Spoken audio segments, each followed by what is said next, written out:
speaker is Charles Walters, who has been at all of our conference so far. He is one of the most respected thinkers in America, and he has a real reach beyond what you would guess through his magazine, Acres U.S.A., which he founded and is the editor emeritus of. We saw that when he wrote a review of the Lost Science of Money book. Charles wrote a review of that book in his magazine. I think there are 40,000 subscribers to Acres. And the amazing thing was that through his review, people on farms within eyesight of our New York headquarters, you could see the farm from the front door, we made contact with them for the first time through his magazine, where they read the review and they called us. And I understood that that kind of reach comes after years of experience reading what he's wrote and understanding his thoughts. So we're always very happy to have Charles here. And he's going to talk on the Bretton Woods agreement, and out of that you'll come to an understanding of international monetary agreements and necessary conditions. Please welcome Charles Walters.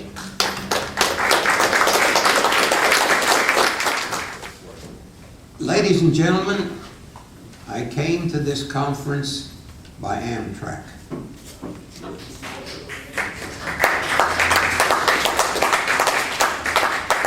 After an experience I had in El Paso, I decided that unless it's absolutely necessary, I'm not going to fly again. You go into the airport, and there's a battery of people with purple gloves on. Looks like an assembly of on-duty proctologists. In my case, I was required to take off my belt, empty my pockets, take off your coat, take off your shoes, then sit down and have the bottom of my feet examined, which had somehow aroused suspicion.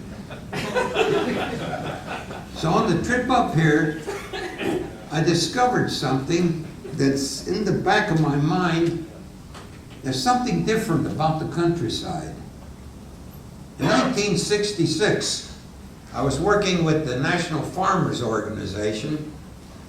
I traveled through all of this country, Wisconsin, Minnesota, the Dakotas. I've probably been in more counties in the United States than most people you'll meet. And there's something missing today that we had even then, and that was beautiful, beautiful artistic barns. Those barns have decayed and they're come down. And you see butler buildings here and there for what farms are left. That was 1910, 1914 when those barns were built. Those were parity years for agriculture. There was stability in the United States. Unemployment was quite low. There was no rupture of price structure through import invasion.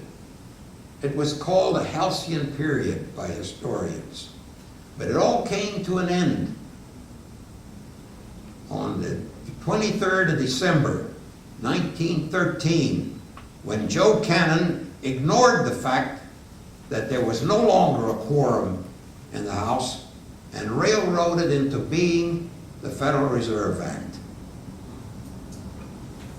That Federal Reserve Act had been decreed out of the City of London because there was already afloat a war. It was coming, and they wanted to be prepared. England could not finance it. Now, never mind this business about a dissident shooting down the Duke of Austria, who was heir apparent to the throne of Franz Joseph. And forget about the Zimmermann telegram and all that, where the German chancellors or high officials made a deal with Pancho Villa to cross the border. That war had been planned for reasons well beyond anything we can discuss here. I recommend you read the books by Barbara Tuchman and some others on it. And the conclusion had been that the American capital pool had to be tapped for England to be able to fight that war. The reasoning had it that over the next several years, $32 billion worth of money had to be created. Now this was difficult because in 1914, the total amounts on deposit in American institutions was $14 billion. How do you take 32 meals out of a 14-meal basket? It was the old fish and loaves business of the New Testament all over again. And that's why they came into the United States and sold the proposition that the United States had to have a central bank. Now, before I start into this thing too deeply, I have to explain, what is a central bank? A central bank is basically a bank of issue. It presumes to rectify the situation that you have when there's gold money or silver money or money of sovereign issue. They have to be able to create money out of thin air. They have to be godlike and say, let there be money. And there's money. We created $32 billion. First, $9.6 billion, which was transferred to the British Exchequer, and the rest of the money, the 21 billion or so, to fight Woodrow Wilson's war. This creation of money suddenly diluted that $14 billion gold-backed currency that we had in the United States. And so when the war ended, we promptly went into a depression of a couple of years. The American dollar sank down to where it was worth about 59 cents in terms of the 1913 dollar. We did not escape that problem through the entire end of the 1929s, though, although we tried some of the systems you're being tried now to bail out and so on. So by 1933, the American dollar was worth about 75 cents in terms of the 1913 dollar in international exchange. You will probably be aware of the fact that the American people were required to turn in their gold at $20.67 an ounce. And a year later, the President raised, and the Congress raised, the price of gold to $35 an ounce. That was available to the foreigner, but not to the United States.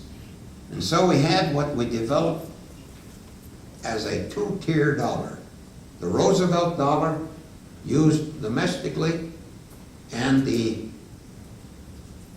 gold dollar, which was available for settlement to any money that was outside the United States. The significance of that is that for every dollar that was exported, there was a hidden tariff of 33 cents on that dollar, because under the casino of that hour, the 75-cent dollar could be redeemed by the foreigner for 100 cents. We couldn't possibly escape the depression under these rules. And so we went through the rest of the 30s with Roosevelt doubling the money supply out of thin air. And the exchange staying somewhat stable until we were building up for World War II. Now, I want to give you that background because before I start mentioning things such as the Bretton Woods Agreement. By 1942-43, the British pound, the American Roosevelt dollar, and the gold dollar were at parity.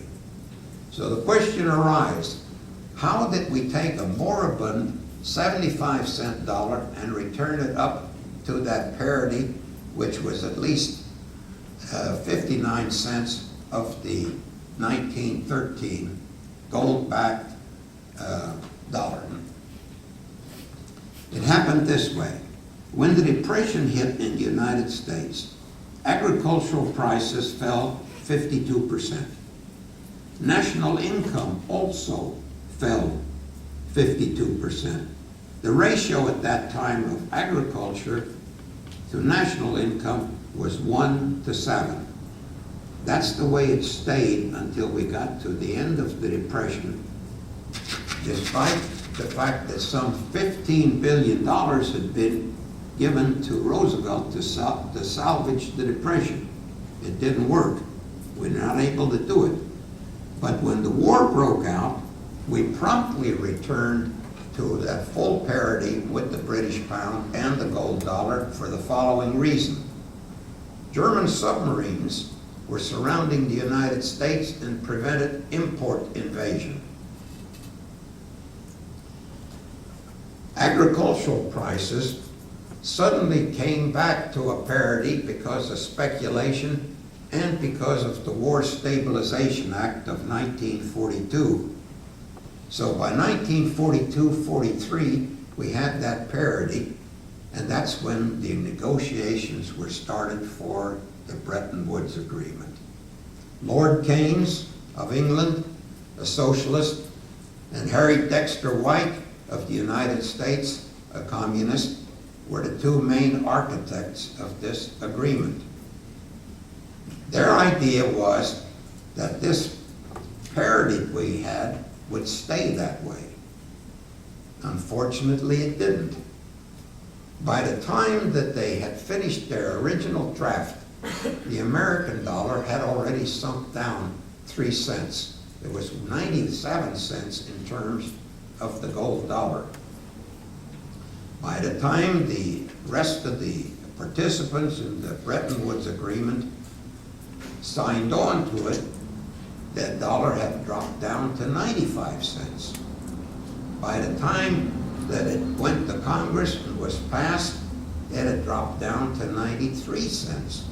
By the time Snyder, Secretary of Treasury Snyder, logged it in properly in the annals of government, it had dropped down to, I think it was 84 cents. You may not have to, I filed a paper with Steve of what I was going to say here as sort of a hedge, because if I miss on one of these data or statistics, you'll have to excuse me. It's quite a bit to remember, and I cannot read notes even if they're in front of me.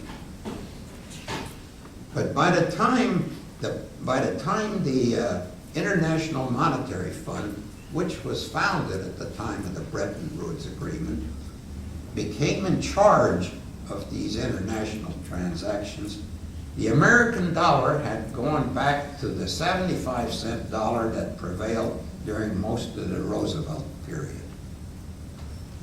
What does this mean? That means under the Bretton Woods casino, if the foreigner earned a 75-cent dollar in the United States, sending something into the country, he could cash that 75-cent dollar for a 100-cent dollar. Not something an American could do. This had the anatomical effect of putting a 33.33% tariff on anything farm commodity, manufactured goods, or whatever shipped out of the United States. It also paid a hidden 25-cent subsidy for every dollar of goods shipped into the United States. It's kind of the difference between markup and a discount. This put the American producer at a tremendous disadvantage. It also served the American tourist handsomely, because when he went to England or Europe to visit, that 75-cent dollar would cash in for 100 cents. And so, boy, it was a great thing for the Americans to go visit. They could play millionaire going to Europe, but it wasn't that way. Now, we were not protected very much by any tariffs. During the 20s, we had the Fordney-McCumber tariff. That was to protect manufactured goods, did not cover agriculture. Then they passed the McNary-Haugen tariffs twice, and Silent Cal vetoed them twice. And then about 6 months before 1929, Smoot-Hawley was being discussed in Congress. Smoot-Hawley was passed about 6 months after the 1929 debacle. And it was, answer that phone back there, will you, somebody? The Smoot-Hawley tariff was passed about 6 months after the Depression officially started. And of course, it's been blamed for causing the Depression ever since. The fact of the matter is, and I have this straight from Dr. John Lee Coulter, who was tariff commissioner at that time, the Smoot-Hawley tariff did not raise tariffs. It basically lowered them across the board, even though it adjusted some up and some down. So it can't have been the cause. We have to go back to this hidden tariff I'm talking about. It was not corrected by tariffs. The dollar kept on sinking. By the time of Eisenhower, it was worth about 62 cents in terms of the gold dollar. And by the time Nixon closed the gold window, the American dollar was worth 41 cents. Now the foreigner suddenly could bring his dollars and surrender them to $1 for a gold dollar, which no longer was in existence, but a Federal Reserve note. And the only advantage there is if he thought the serial number on one was a little better than the serial number on another. But they continued to surrender those dollars to the United States, not for gold, but for tall buildings, for ranches, for toll roads, for port facilities, for American assets. This has been the magic of Bretton Woods and how it set us on the Roman road to ruin. This Roman road has doubled and redoubled public and private debt every year since the last years of the Eisenhower administration. At about 5-6 year intervals, the debt would just double and redouble and redouble exponentially. That's why we're talking about not the $62 billion Eisenhower wanted to inject at the end of his term, but we're talking in terms of trillions now. National debts that are running into many, many trillions of dollars, 60, 70, depends on the estimates you want to accept. We have derivatives circling the globe, also in trillions of dollars. Now this is what Congress and Secretary Paulson hopes to pour water on with, or hope to pour water on with a $700 billion rescue package. When you build an economy on pure smoke and expect to make that smoke good when it gets out of hand, it's probably not too possible. Some years ago, I saw a scenario. These fellows bought an insurance company. They wrote some policies for a time. And it came to them, they weren't growing very fast, so they hired a figure engineer. And he sat in the back room and he started writing policies. Fictional names, fictional social security numbers, fictional everything. He built a whole portfolio of them. Then he took them to the bank and borrowed on them. Well, the day came when the figure engineer had to come in and say, hey boys, we've taken this Ponzi scheme about as far as we can. But by that time, the principals of the company had gotten to the point they actually believed those were real. And they argued, what are you talking about? We're insolvent. Look at these contracts we have here. Dozens and hundreds of them. They'd all be phony. This is what we've done nationally. We've built a program on pure smoke, and it's gone on and on. And now we pretend that this is real. We've kept our agriculture down to a less than about a third of parity. Remember, if you didn't put it in brackets, recall I mentioned those barns out there. I mentioned the structural balance that brought us back to a parity. John Lee Coulter computed that if we'd had a 15% income tax in World War II, we would have paid for the war by the act of fighting it. Because Roosevelt had doubled the money supply in the Depression, and they doubled it again when the war broke out, and still because of the added earnings by returning basic farm and storable commodity and hard commodities back to the proper level, we had enough earned income to offset all but 15% of what 15% would have accounted for of that war debt to fight World War II.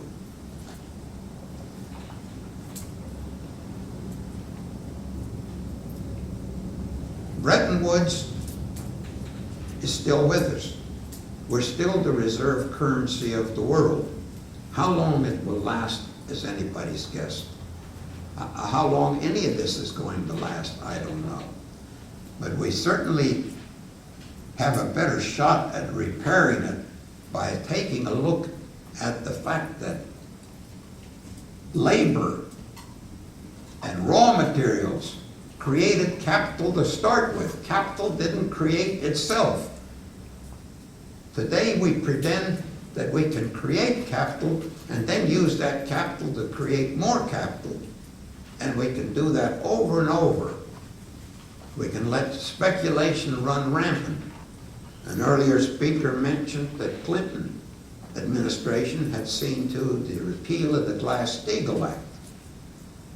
During World War II, those names were great names. When the Stabilization Act of World War II was passed in 1942, a few months after the Japanese bombed Pearl Harbor, they had not only covered storable commodities and made them rise up so they went into trade channels on par with wages and capital costs. They had what they called the Steagall Amendment. And the Steagall Amendment also covered semi-storable commodities. Commodities, manufacture, and labor in a structural balance brought the United States to that par. But we didn't maintain it because within moments after World War II ended, Mr. Truman declared a doctrine. And that doctrine said, we will rescue Turkey and we will rescue Greece.